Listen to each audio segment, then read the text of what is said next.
Mana buni qarang, filtr ichiga suv aylanib kirishini ko'ryapsizmi? Xullas, gidrotsiklon qanaqa ishlaydi, bu qanaqa foydalari bor deb ko'pchilik mendan so'rayotdi o'rtoqlar.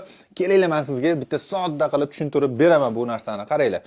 Suv o'rama holatda mana shu joydan suv kirishni boshlaydi. Nasosdan bosim beramiz va suv soat strelkasi bo'ylab aylanib xullas mana pastki qismiga keladi. Mana shu pastki qismida o'rtoqlar ichidagi suvni tarkibidagi qum bo'ladimi, og'ir jismlar bo'ladimi, tosh bo'ladimi, xullas mana shu joyda bochkani ichiga yig'iladi. Ana endi suv yana aylanishda davom etgan holatda teskari holatda o'rtasidan suv mana mashdan suv toza suv chiqib ketadi. Ishlash tartibi xuddi shunaqa bo'ladi o'rtoqlar. Mana videoda ham ko'rishingiz mumkin. Qum pastda qolyapti va toza suv tepaga qarab intilyapti. Ana endi o'rtoqlar, qumni qanaqa qilib to'kib yuboraman ertaga deyotgan bo'lsangiz, mana pastda krani bor, ko'rib turganingizda, mana shu kran yordamida shunday ochaveradigan bo'lsak, qumlar o'rtacha o'sha mayda jismlar bo'ladigan bo'lsa, mana shu joyi o'zidan chiqazib yuborasizlar. Chiqaz bo'lib, yana qaytadan yopib qo'ysanglar ham bo'ladi.